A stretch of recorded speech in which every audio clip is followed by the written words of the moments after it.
සැප අරගන්න නෙමෙයි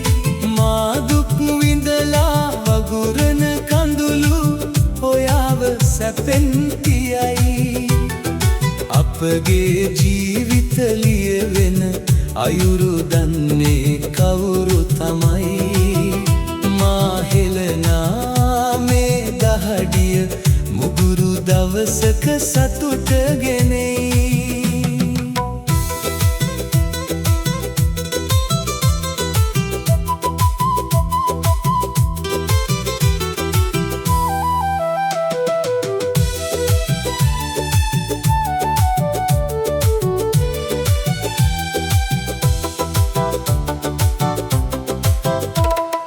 මුහුණු පොතේ මගේ යාළුවෝ එක්කල සතුටින් ගත කෙරුව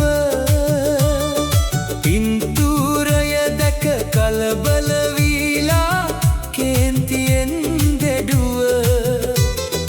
දුරකථනයෙන්ම විසඳා ගමුකෝ අපි මේ අවනඩුව චුට්ටක්වත් මගේ ආදරේ වෙනසක් වීලා නෑ අඩුව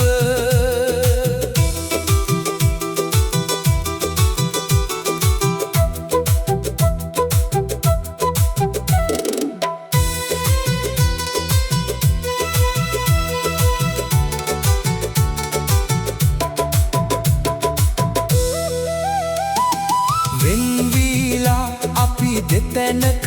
හිටියත් සිත එක තැන නේද ඇයි මේ විදියට රණ්ඩු කරන්නේ ඔබ සිත ශෝකෙන්ද මං මේ විදිහට ඉවසලා ඉන්නේ තුරුළු වෙන්න ඔබට ඔයාගේ දුක මට තේරෙනවානේ මොනවා කරන්නද